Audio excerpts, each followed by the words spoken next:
Welcome to the final Empire Earth 2 tutorial. This tutorial will introduce you to special resources, nuclear devices, regional powers, air power, and the Crown's system. As the world nears the beginning of its most deadly conflict, World War II, the Aztec Empire and the United States remain friendly and consult closely with each other on plans to face the coming war. Unfortunately, the Aztecs' oldest neighbor, the Incan Empire, has become increasingly unstable and is now run by a fascist regime. As war looms in Europe and Asia, the Incan military continues to expand, and all signs seem to indicate that they will soon enter a direct alliance with the Axis powers. All the Aztecs can do is stay vigilant and respond as decisively as possible to any acts of war the Incans may be planning. Besides displaying your mission objectives, this full-screen map can also serve as a quick and easy way to manage your empire's economy. Click on the Citizen Manager button to see your entire resource collection efforts in detail. This screen shows an overview of your resource gathering efforts for your whole civilization. Icons both in the right-hand column and on the map represent each resource. The numbers next to each resource tell you how many citizens are assigned to collecting it. Idle citizens are attached to your cursor and can quickly be assigned to a resource by left-clicking a specific one on the map, or by left-clicking a type of resource, such as wood, in the panel to the right. Right-clicking a resource takes citizens off and adds them to your idle citizen pool. It is also possible to order the construction of certain resource collection buildings from this screen. The farm, for instance, can be built to harvest food. The oil derrick can be constructed to drill for oil. Oil is one of the special resources mentioned earlier. Special resources appear and disappear throughout the different epochs of the game. In early epochs, you can harvest resources like tin and iron to help build military units. But in later epochs, you'll have to construct special buildings like the oil derrick. Go ahead and build an oil derrick now. You can click the button on this screen and move your cursor over any oil resource on the map, and left-click to place it. An idle citizen will be sent to build it. Once it is built, any citizens that were constructing it will automatically garrison inside. An oil derrick gathers no oil unless it is garrisoned. The more citizens garrisoned, the faster the oil is gathered.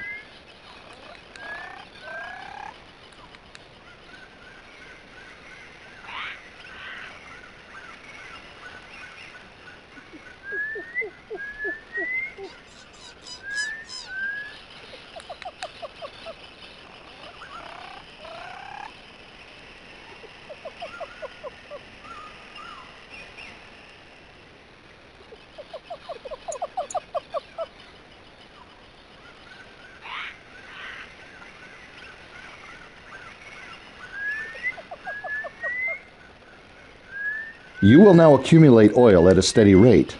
Another type of resource that requires a special building in order to be gathered is technology. If you assign some citizens to the Tech Points resource in the right-hand panel, those citizens will move to the nearest university and garrison it. Tech Points are critical to researching technologies and moving your civilization forward through the epochs. Press the Tab key to exit this screen when you are ready to continue. Open the Tech Tree to see what technologies are available to be researched this epoch.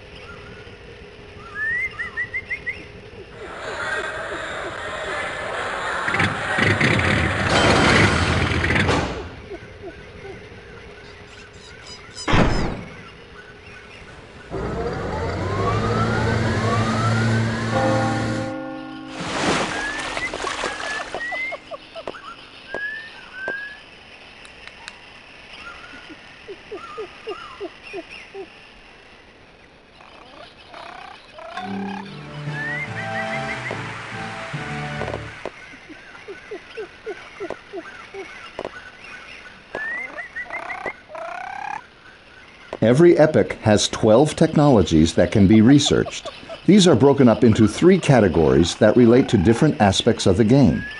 Military technologies occupy the top row and relate mainly to the attributes of military units. Economic technologies occupy the middle row and relate to resource collection and construction costs. Imperial technologies occupy the bottom row and relate to the attributes of special forces and some of your civilization's overall characteristics. Each technology gives a special bonus which you can see by placing your cursor over one until the tooltip appears. Researching technologies is how you'll spend your tech points, but you'll also spend them on advancing to the next epoch to open up new technologies. You'll need to research at least 6 technologies in an epoch in order to advance to the next one. At this time, it looks like you only need one more, so go ahead and pick one to research now.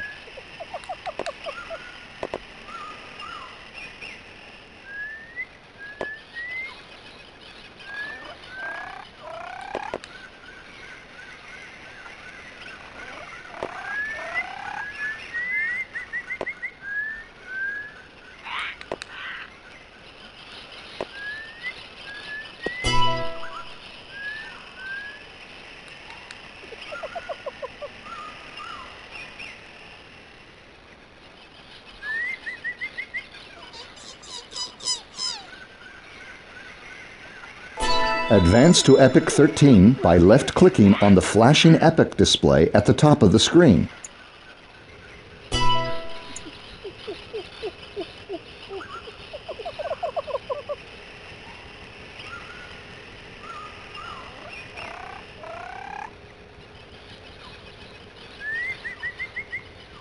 All of the new technologies of Epoch 13 have replaced those of Epoch 12 in the tech tree, but you still retain the bonuses from the technologies you have researched.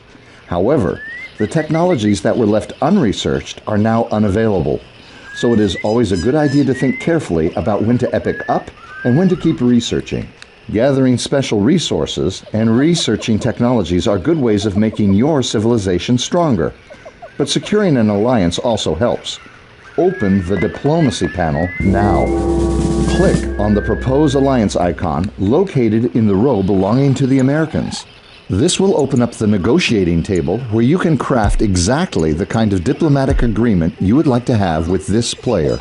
On the Terms tab, you can specify how long the treaty will last, how much both players will be able to move through each other's territories, how much line of sight will be shared, and what kinds of restrictions will be placed on harvesting each other's resources. The other 3 tabs are for determining how many resources, units, and territories you might wish to tribute to the player in exchange for accepting the alliance. Let's offer the United States a good deal for being our friend. Make sure the Terms tab is selected and set the border permissions to trade. This will prevent any units besides trade units from crossing into each other's territory. Now, go to the Units tab and press the Select button. The Diplomacy menu goes away, but your treaty offer has not disappeared. It's just waiting for you to select which units you wish to tribute in the proposal. Select a citizen and click the Diplomacy button again, and you'll see the selected citizen is now included in the deal. Finally, go to the Territories tab and select your territory that borders the United States player. An icon appears on that territory, indicating it will also be included in the deal. When a territory is given to another player, all buildings on that territory are given over as well. Now, click the Send button and then exit the menu by clicking on the Close button. It seems the Americans have another kind of treaty in mind. Enter the Diplomacy menu again and click View Proposal to see the Americans' counter offer. When a player makes a counter proposal, you can easily see what that player changed by looking at anything highlighted in red. In this case, the only thing that has changed is that he has made a modest demand of resources. Click Accept to accept the treaty as it is and formalize the alliance.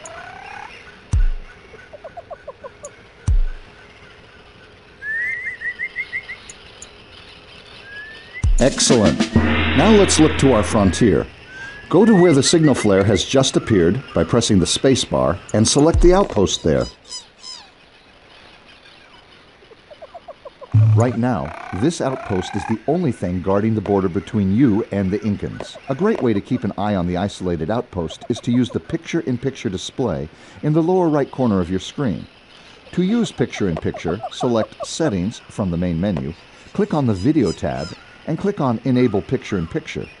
You can have this display always show the outpost if you wish by simply making a bookmark. Center your screen over the outpost and press Ctrl F1.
Note, one of the slots below the pip display has become highlighted. That means that bookmark number 1 has been set. Since it is the only bookmark set, it is the one currently being shown. Not only do you now have a real-time view of the activities in this area, you can also manipulate objects seen in the pip so you can literally be in 2 places at once. Since the United States is our ally, we should use them to try to coordinate an attack. For this purpose, we can do one of 2 things. First, we can place a map flare at a location on the main screen or mini-map to where our ally will attempt to send forces, if possible. You don't have to do this now, but to place a flare, you can click on the flare button located below the mini-map or press Alt-Y to ready a map flare and then click on the main screen or the mini-map where you wish to place it. Alternatively, you could use the War Plans feature to send your ally a detailed plan of attack. Access the War Plans tool now by clicking the icon with the crossed swords near the mini-map or press Alt-Shift-P.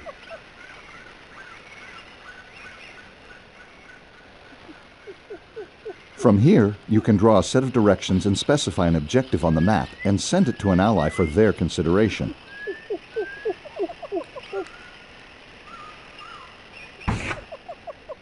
Now press the button with the crooked arrow on it. This is the Path tool. You can set waypoints on the map by left-clicking and then right-clicking to end placement. This tool is used to show what path your units will take as part of this plan.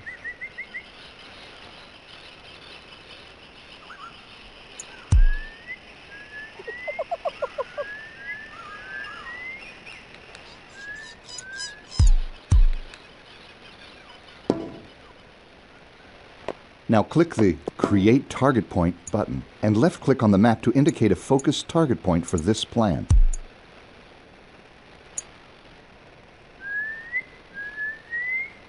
Now press the Circle button to create an area on the map. Hold down the left mouse button while dragging the mouse to create a circular area of any size. This tool is used to indicate an area of interest rather than just one target.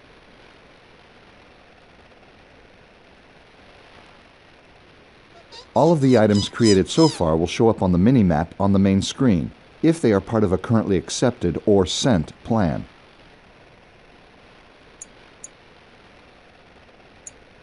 However, text labels are only visible from the War Plans page. You can add short messages to other players or name locations with labels by selecting the tool and left-clicking on the map and typing in the text box.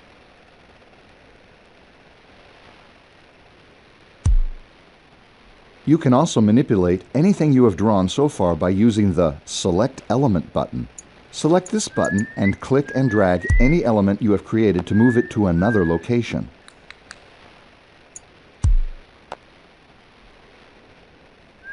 You can drag the end of the path arrow if you just want to change its direction, or you can drag any waypoint on the path itself if you want to change its course.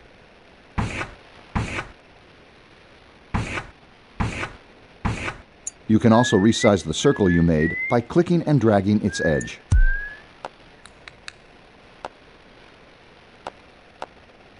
You can change the color of any new elements you wish to place by selecting a new player color. This way you can give orders to multiple players on the same war plan. By default, all war plan tools use your own player color.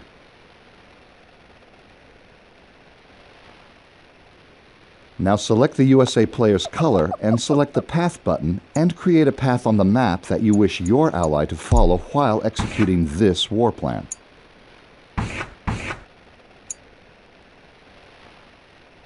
Anytime you wish to discard the war plan you are currently working on, you can click the Delete War Plan button.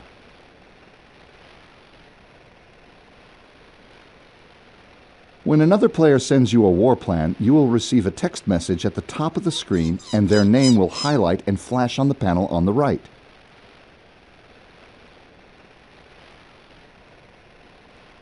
If you click on their name, the war plan they sent to you will automatically be displayed on your screen.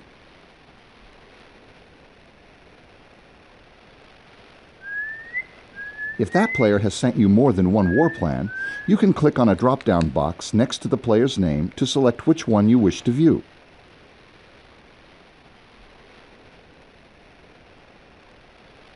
If you receive a war plan from an ally and you wish to send it back to him with changes, you can select the Copy War Plan button to make a version you can alter before sending it back.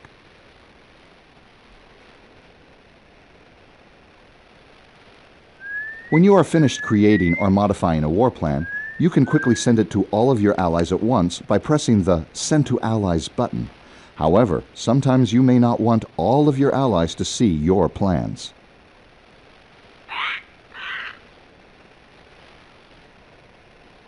The Send Current War Plan button will take you to a panel where you can customize which players will receive your war plan.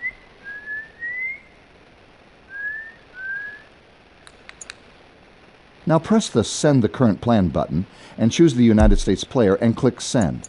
Your ally will do his best to comply with your request. But remember, as with human allies, computer allies don't always do things the way you planned.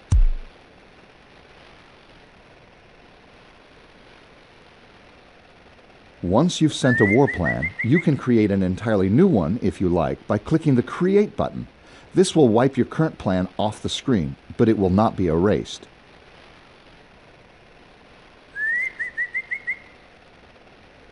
You can go back to viewing your original plan by deleting the one you're currently working on, or by sending it and selecting the old one from the drop-down box next to your player name. For now, let's exit this screen by pressing the Tab key.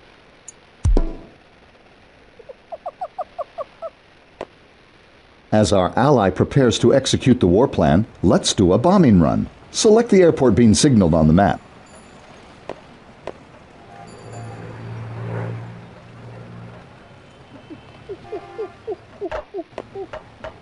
The airport is the center of your air power. From here you can set a mission flag, which determines where your air units will patrol.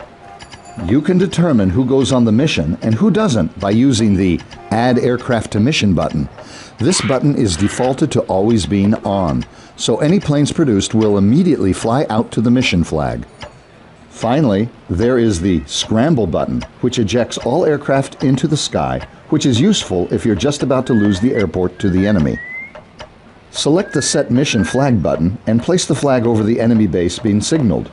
Once set, your garrison plane should take off. If not, simply select them in the airport's information panel and click Add Aircraft to Mission. The basic relationship between air units is that fighters are good against all air units, fighter bombers are good against naval units, and bombers are good against land units. An aircraft carrier is a naval unit you can produce at your dock that functions just like an airport, except it doesn't produce any aircraft. Of course, aircraft aren't the only way to bomb an enemy from the air. Once your civilization has reached Epoch 13, you gain the ability to build missile silos. Go to the area being signaled and select the citizens there.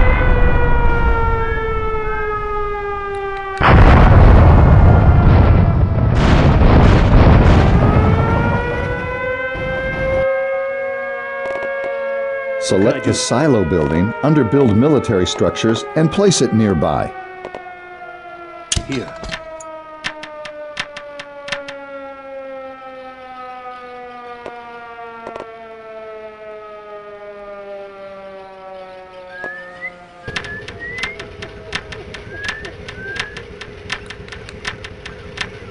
Now, select the silo. The only thing a silo can do is house a nuclear missile. If you build one here, you cannot build another at this silo until you have launched it. You launch the missile by selecting it from the silo's action panel and right-clicking in the main view where you wish to strike. Build a nuclear missile and launch it at the Incan City when you're ready.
When a nuclear explosion occurs, the devastating blast not only inflicts a great deal of damage to everyone and everything, friend or foe, in its considerable blast range, but also leaves a fallout effect that causes damage to units for a short time in the area.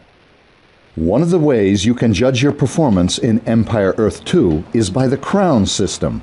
The crowns are indicators of your absolute performance in the game, as well as your relative performance to other players.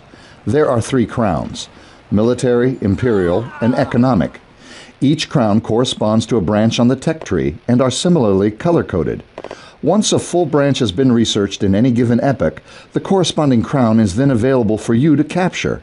If you are the first to research the entire branch, the crown is automatically awarded to you if no one else currently owns it. If not, then capturing a crown is achieved by accomplishing goals that correspond to that crown. For instance, dropping bombs on your enemy has earned you many points toward earning the military crown. Once you earn the crown, no one else can have it for a set period of time. After that time is up, the person who has progressed the most towards earning it will have it awarded to him. Earning a crown grants a special power of your choosing. Now, open the tech tree and research all of the military technologies in order to win the military crown.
Congratulations! Now, click on the military crown icon in the upper right corner and choose a power from the list.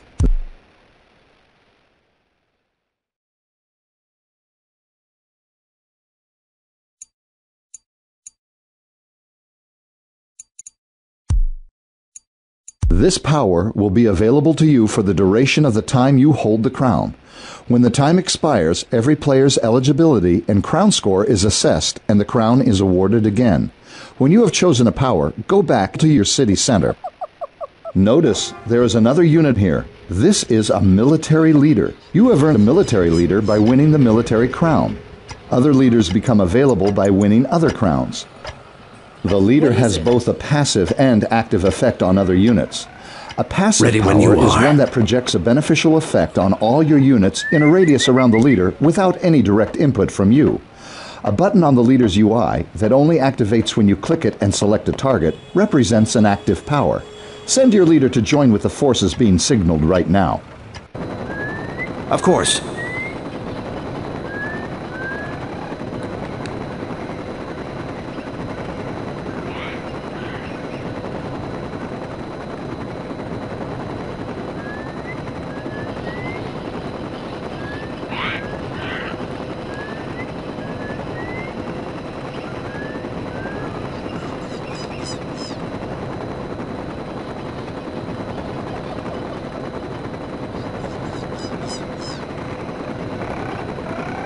Notice the blue glow on your troops near your leader. That means they have a positive effect being played on them. A red glow means a negative effect. Now press the apostrophe key to enter Coordinated Attack Mode. While in this mode, all of your move and attack orders will be stored on screen graphically instead of being instantly carried out. This way, you can give multiple groups different sets of orders, which they will execute simultaneously once you exit Tactics mode. For now, just tell Group 1, Group 2, and the leader to move into the Incan City, and press the apostrophe key again to have them follow your orders. Keep Control Group 2 selected for a little while.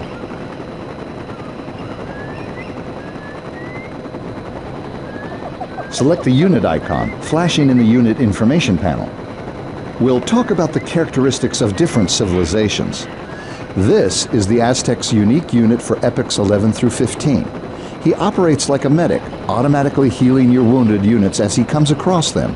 Each civilization has a unique unit that they can build, and each one changes from the early game to the late. Each civilization has other things that make it distinct from one Ready another. when you are. But civilizations also fall into regional groups. The Aztecs, for example, share some things in common with the Incans because they are both part of the Mesoamerican region. For instance, both share the same regional power. Place your cursor over the flashing icon to get details about this power. This is the Mesoamerican late-game power of cloning. When you activate this power, for a short period of time, any unit your priests convert will create another unit just like him under your control. Now, let's move into the final lesson. Make sure your units target and destroy the Incan city center. When that is done, bring some citizens into the territory and build your own city center. Alternatively, you could just capture the Incan city center. Either way, this is how you capture a territory. The map is divided up into territories, which you can see by selecting the territory overlay under the minimap. No time like the present. Controlling more territories allows you to build more city centers and houses, which in turn allows you to build more troops. Building houses in a territory also has the added benefit of increasing the bonus to any resources collected in that territory. Some victory conditions depend on controlling a certain number of territories or a specific territory, like this one. When you have seized the Incan territory, this tutorial will end. Good luck and enjoy Empire No time like the Earth present. 3.